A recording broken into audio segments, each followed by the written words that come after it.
The two women and the small boy stood absolutely still on the grass underneath the tree, gazing up at this extraordinary fruit. James's little face was glowing with excitement.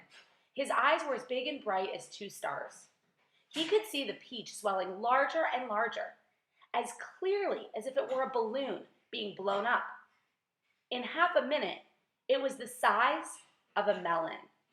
In another half minute, it was twice as big again. Just look at it growing, Aunt Spiker cried. Will it ever stop? Aunt Sponge shouted, waving her fat arms and starting to dance around in circles. And now, it was so big, it looked like an enormous butter-colored pumpkin dangling from the top of the tree. Get away from that tree trunk, you stupid boy, Aunt Spiker yelled. The slightest shake and I'm sure it will fall off. It must weigh 20 or 30 pounds at least. The branch that the peach was growing upon was beginning to bend further and further because of all of the weight. Stand back, Aunt Sponge shouted. It's coming down. The branch is going to break. But the branch didn't break. It simply bent over. More, as the peach got heavier and heavier. And still it went on growing.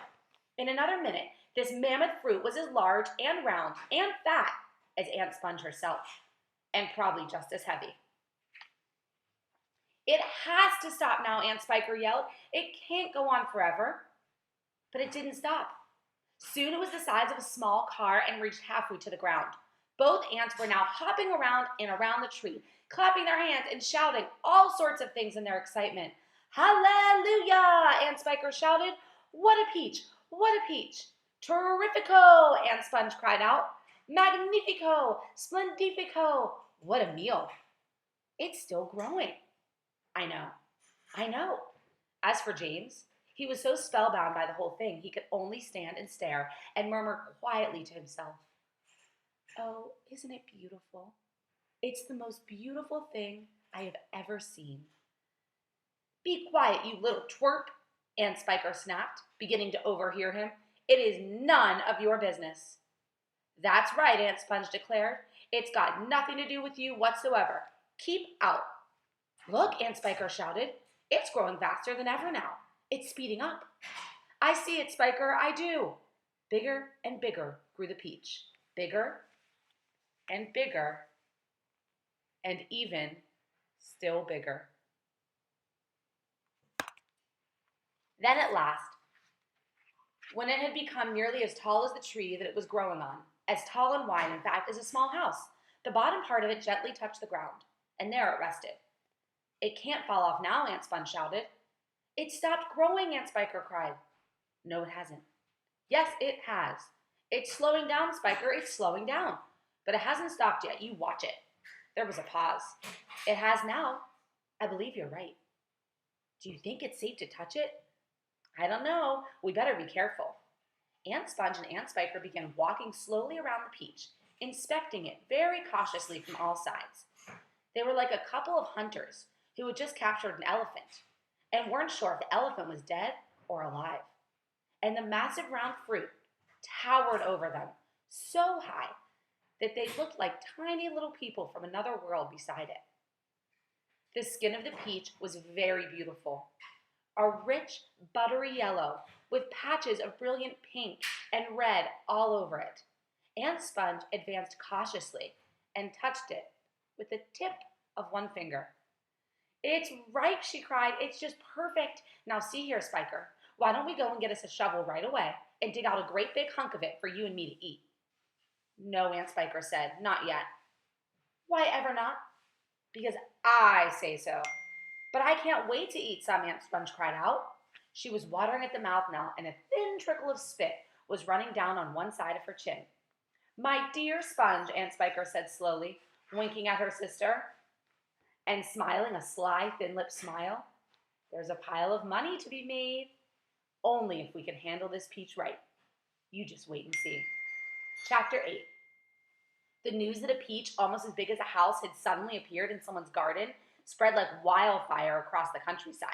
And the next day, a stream of people came scrambling up the steep hill to gaze upon the marvel.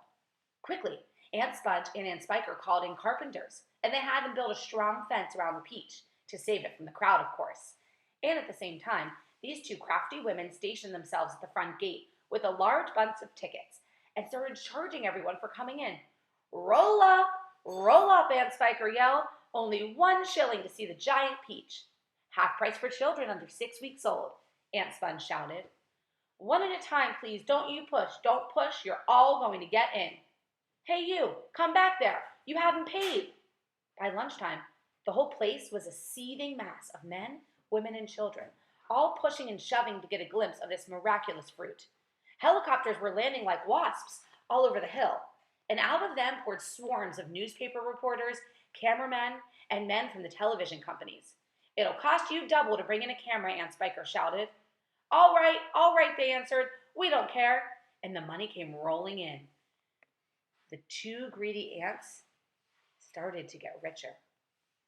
But while all his excitement was going on outside, poor James was forced to stay locked in his bedroom, peeping through the bars of his window at the crowds below. That disgusting little brute will only get in everyone's way if we let him wander about, Aunt Spiker said early that morning. Please, he had begged.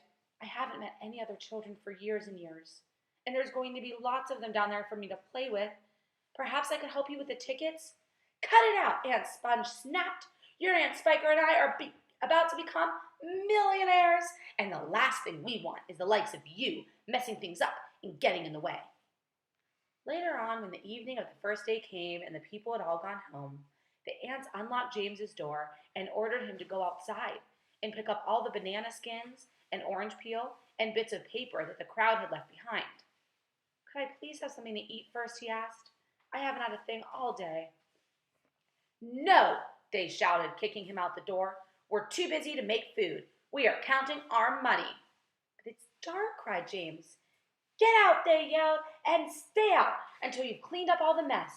The door slammed and the key turned in the lock. Chapter 9. Hungry and trembling, James stood alone out in the open, wondering what to do. The night was all around him now, and high overhead a wild white moon was riding in the sky. There was not a sound, not a movement anywhere. Most people, and especially small children, are often quite scared of being out of doors alone in the moonlight. Everything is so deadly quiet, and the shadows are so long and black, and they keep turning into strange shapes that seem to move as you look at them, and the slightest little snap of a twig can make you jump. James felt exactly like that now. He stared straight ahead with large, frightened eyes, hardly daring to breathe. Not far away, in the middle of the garden, he could see the giant peach towering over everything else. Surely it was even bigger tonight than ever before. And what a dazzling sight it was. The moonlight was shining and glinting on its great curving sides, turning them to crystal and silver. It looked like a tremendous silver ball lying there in the grass, silent, mysterious, and so wonderful. And then all at once, little shivers of excitement started running over the skin of James's back. Something else, he told himself. Something stranger than ever this time. It's about to happen to me again. I can feel it. He was sure of it. He truly could feel it coming. He looked around him, wondering what on earth it was going to be. The garden lay soft and silver in the moonlight. The grass was wet with dew, and a million dewdrops were sparkling and twinkling like diamonds around his feet. And now suddenly, the whole place, the whole garden, seemed to be alive with magic. Almost without knowing what he was doing, as though drawn by some powerful magnet, James Henry Trotter started walking slowly toward the giant peach. He climbed over the fence that surrounded it, and he stood directly beneath it, staring up at its great bulging sides. He put a hand and touched it gently with the tip of one finger. It felt soft and warm, and slightly furry, like the skin of a baby mouse. He moved a step closer and rubbed his cheek slightly against the soft skin. And then suddenly, while he was doing this, he happened to notice that right beside him and below him, close to the ground, there was a hole in one side of the peach. Chapter 10.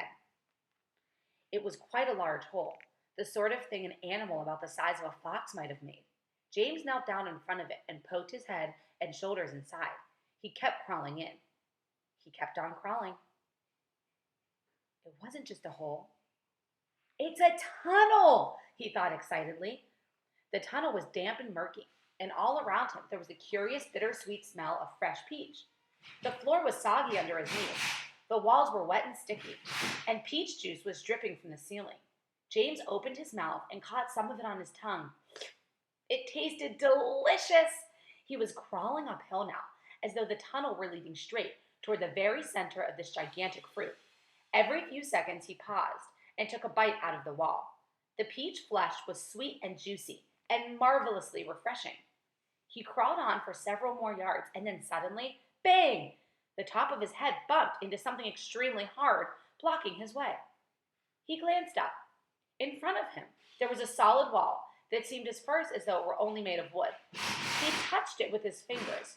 It certainly felt like wood, except that it was very jagged and full of deep grooves. "Good heavens," he said. "I know what this is. I've come to the stone in the middle of the peach." Then he noticed there was a door cut into the face of the peach stone. He gave it a push. It swung open. He crawled through it. There's the middle of the peach. Let me get a good shot of that.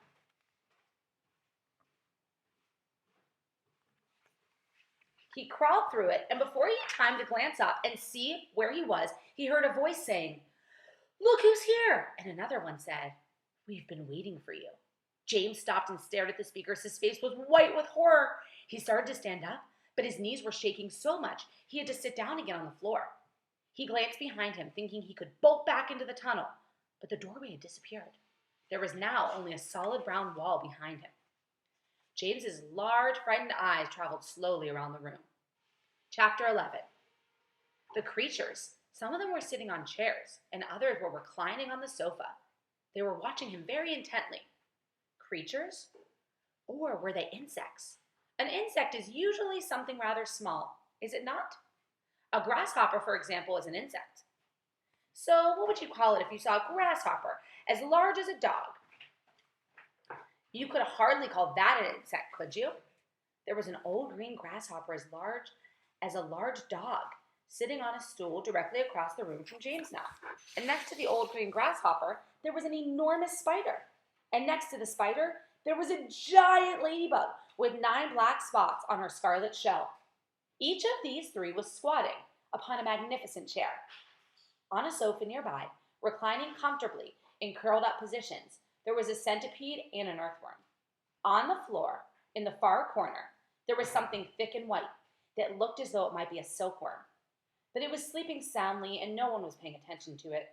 Every one of these creatures was at least as big as James. And in that strange greenish light that shone down from somewhere in that ceiling, they were actually terrifying to behold. "I'm hungry," the spider announced suddenly, staring hard at James. "I'm famished," the old green grasshopper said. "So am I," the ladybug cried. The centipede sat up a little straighter. "Everyone's famished," he said. "We need food." 4 pairs of round, black, glassy eyes were all fixed upon James. The centipede made a wriggling movement with his body, as though he were about to glide off the sofa. But he didn't. There was a long pause and a long silence. The spider, who happened to be a female spider, opened her mouth and ran a long black tongue delicately over her lips. "Aren't you hungry?" she asked silently, leaning forward and addressing herself to James.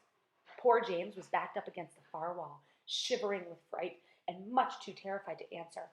"What's the matter with you?" said the green grasshopper. "You look positively ill."